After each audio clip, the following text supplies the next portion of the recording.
Welcome to the Consulting Success Podcast with your host, Michael Sapersky, where we take you deep into the world of elite consultants.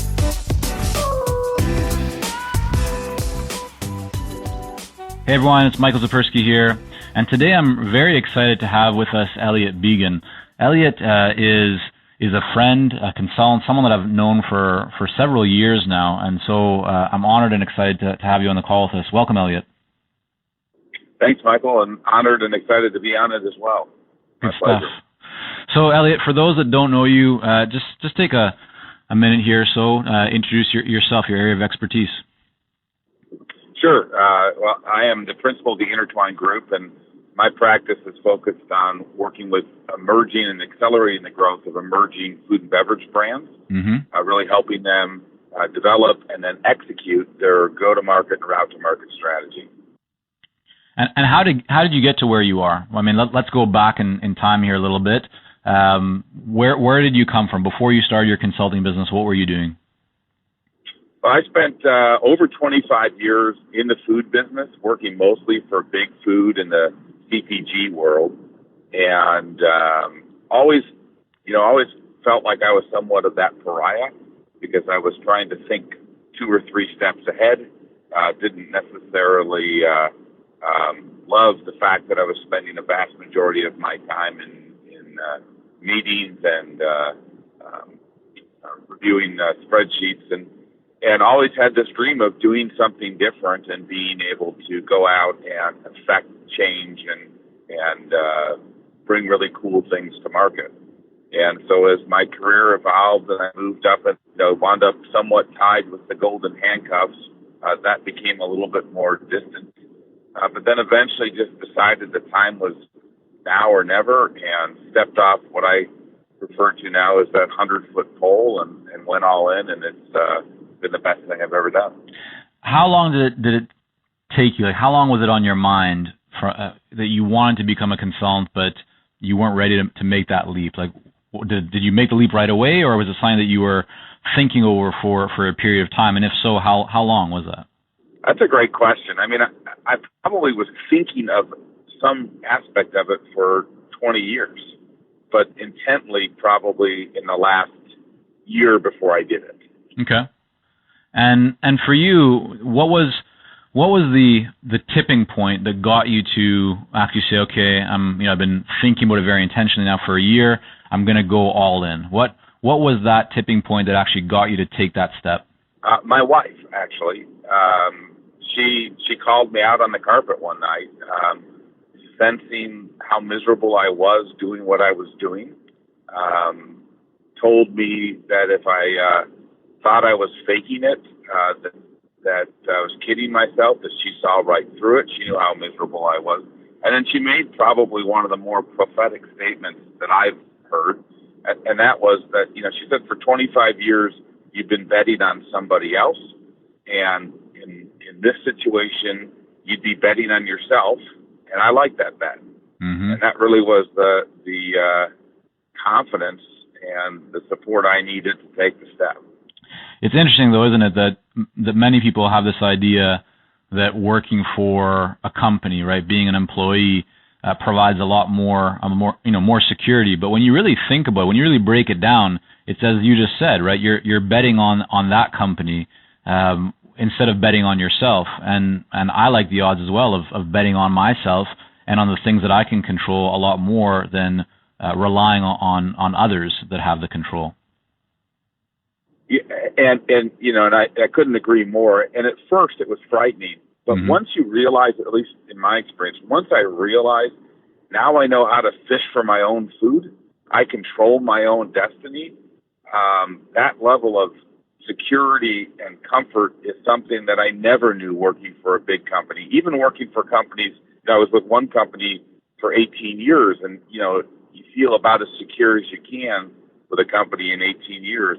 But never that same sense of absolute knowledge that, I can do this. Even if I have a bad stretch of luck, I can do this because now I know I have the system. I understand the process. I know that I can, fish for my own food. Right. I've watched you, Elliot, over the last several years go from, just the starting point of your business to a level of great success. Many consultants experience challenges along the way. I'm sure that you've had a few as well. What stands out for you as one of the biggest challenges that you've faced in growing your consulting business? I think you can almost look at it in stages of evolution. I think the first was just getting clarity of what I wanted my business to be. Mm-hmm. And really understanding what it is that, one, I solved for my clients, and two, what it is that I really wanted to do and found enjoyment in. And so that was one. And then the other was not getting too diluted. Once you start going, again, in my experience, once you start the activity of being in this business, there are opportunities, and you can take a lot of different forks in the road. Mm-hmm. And I did it at first, and I see a lot of people do the same thing where they try to take as many of those roads at the same time. And at the end of the day, you just wind up diluted and less effective.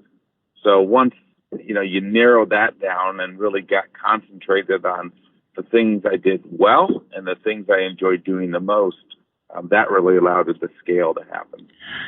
And how did you get to that place? I mean, what was most helpful for you to overcome that challenge or that roadblock and be able to get to that level of clarity that has allowed your business to scale?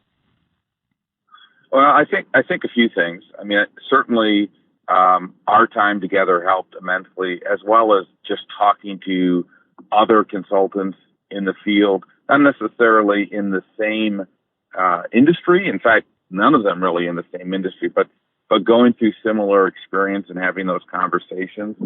And then the other, I think, was having some success and being able to catch your breath. When you first start, you're running and you're really just, trying to win business and get comfortable in this concept of being on your own. And, but then suddenly you hit, I don't know whether it's natural maturation, you probably know it better than I, but able to slow down and say, okay, now what am I doing that I enjoy? Mm-hmm. What are the clients that I'm working with?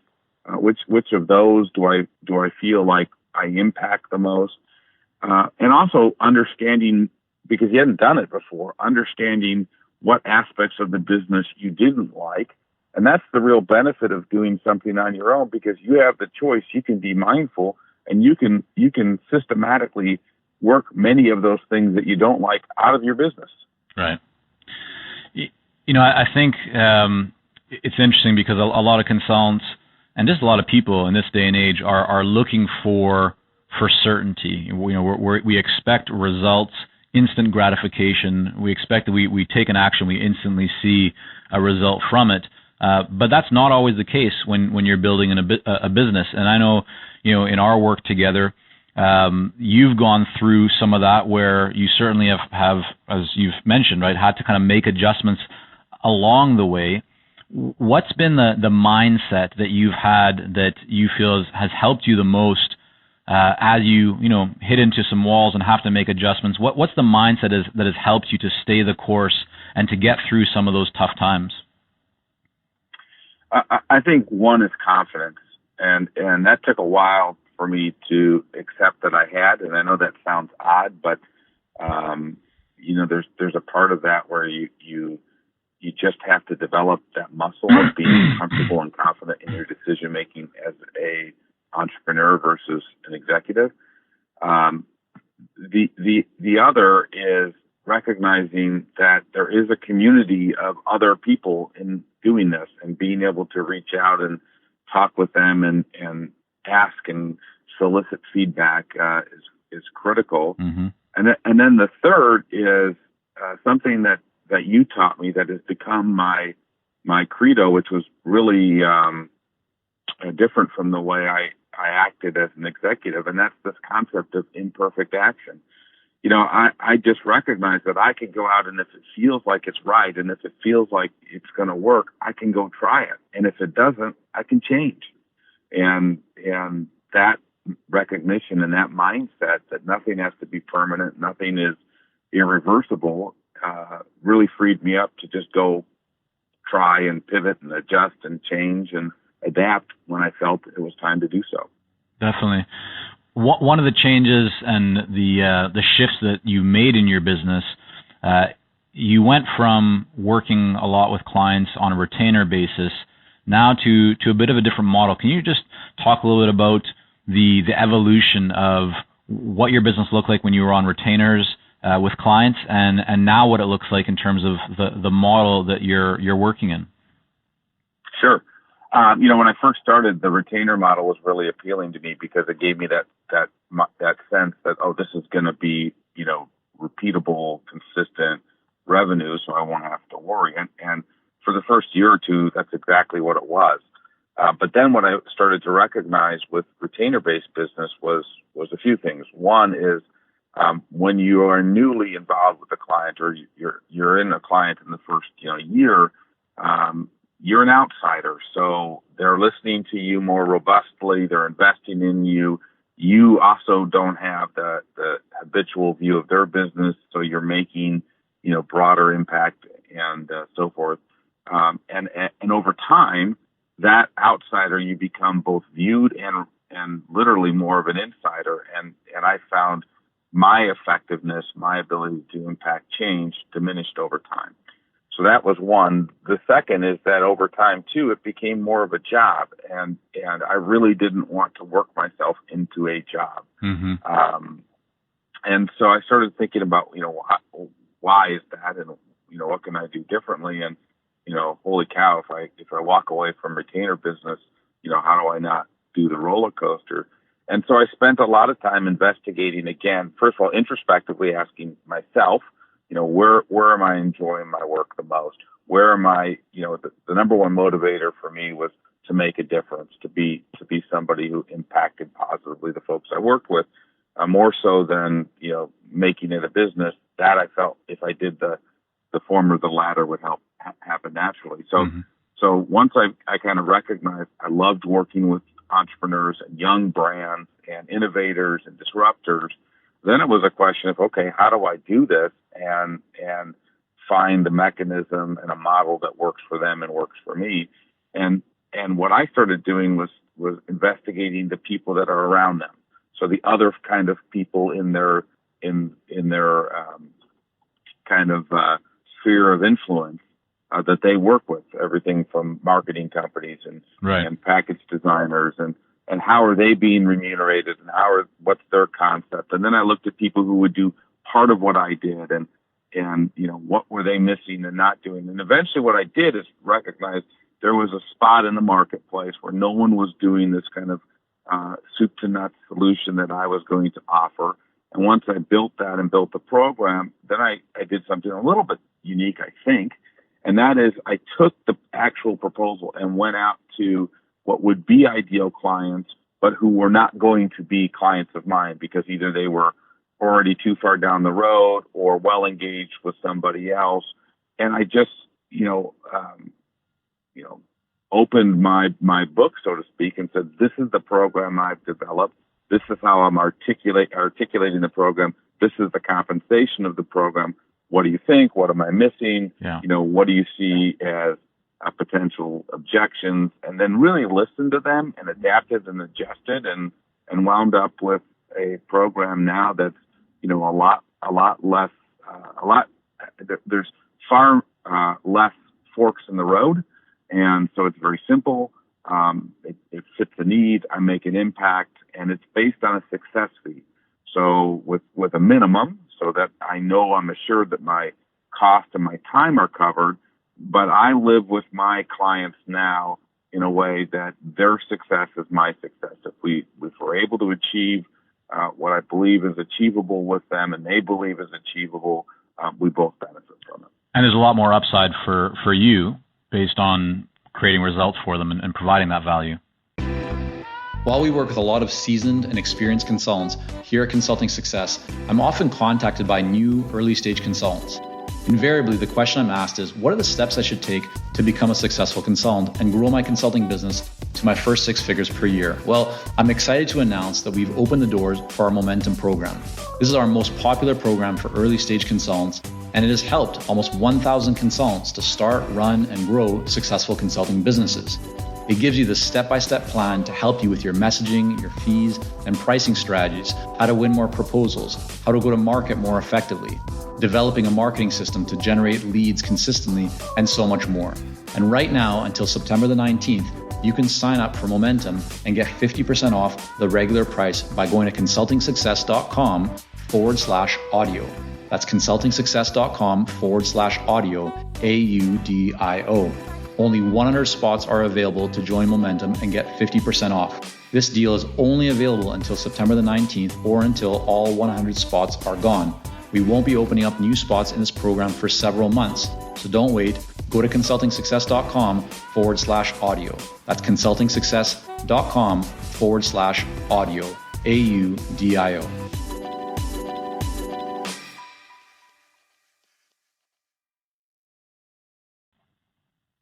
And a lot more upside, and it's also made me far more picky about who I engage with.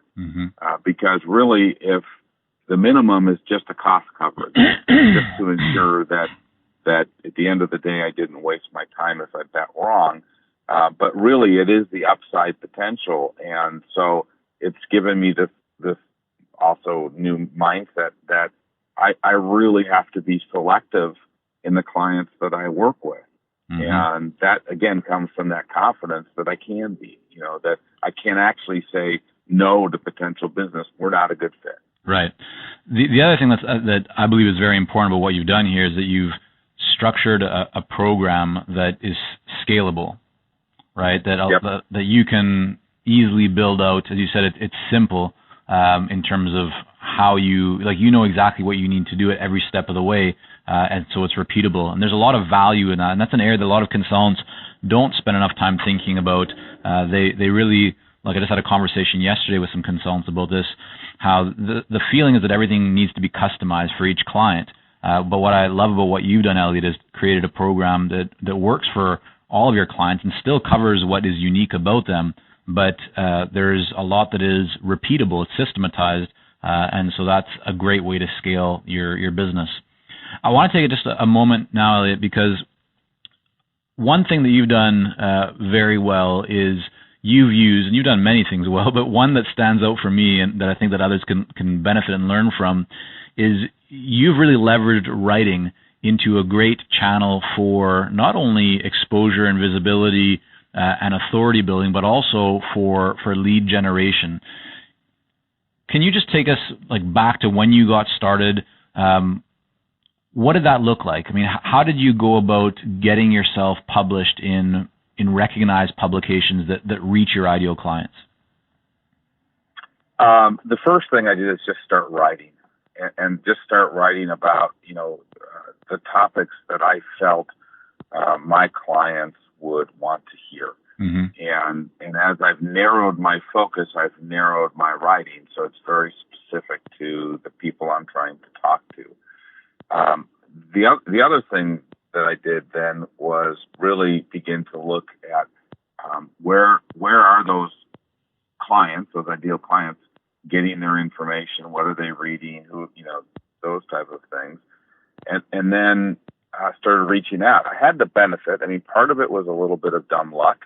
I wrote one of my early blog posts that I also posted on LinkedIn. This is before LinkedIn changed all their algorithms and made their publication platform a lot less exciting. I wrote an article, and it was actually a relatively generic article that wound up getting read by well over 30,000 people. And then the editor of the Huffington Post reached out to me, and I had no idea how to do a pitch or anything along those lines. And that really forced me to have that conversation and learn. And it also gave me at least an initial platform for some credibility, although quite frankly, the Huffington Post has some, cachet around its name, but it's not been a very effective lead generation. The trade publications, the specific earmark publications, have been far, far more effective in both thought leadership and lead generation. But once I did that, then I realized, wow, everyone's starving for content. And if I'm delivering content that's valuable to my ideal client and it's the same ideal client that the publication has, we're already aligned. It's not like we're working in opposite spheres of influence. So I just started reaching out to editors, and instead of pitching them, saying, "Here's an article, would you publish it?" I started asking them, what do you feel is missing in your content? Where are you struggling in finding content? What topics would it be helpful if I wrote an article on that for you? And then just engaging them in that conversation. And that's what really took off, because they're free to say, these are 5 topics I, want to cover, but I haven't had time or I haven't found anything on. And great, let me take one of those and go put something together for you. And that's worked. And then the other thing that came up was this concept of doing an interview series and reaching out to both ideal clients, but also clients, or people that are further down the road. So if it's an emerging food brand, I'm talking to young founders, but I'm also talking to CEOs of multinational companies and comparing the similarities and dissimilarities. And, went back to the editors and said, "Here's an idea that I have. What do you think?" And they were all for it. And that gave me an entry point into reaching out to what are my ideal clients and having a conversation around, rather, "Hey, I want to talk to you about how I can help your business." I'm calling and saying, "Hey, I want to write about your story. I want to feature your story in Food Dive or Smart Brief or even the Huffington Post. Can we have a conversation?" And most people say, "Yeah, let's have a conversation." And then during that interview, during that conversation, if there's an intersect, if there is an obvious opportunity where I can help them, we've already built now a relationship. We've, been sharing relatively, deep conversation. So it's very easy for me to say, well, that's something I do in my practice. Why don't we spend a couple of minutes after the interview to explore that together and see if I can offer any help. And it's turned into not only clients, but it's turned into a great referral source. These larger companies know me. I can reach out to them and ask them for help or pointers or connections. It's just been a really, really powerful tool. Yeah, that's a great share. Really, really like that.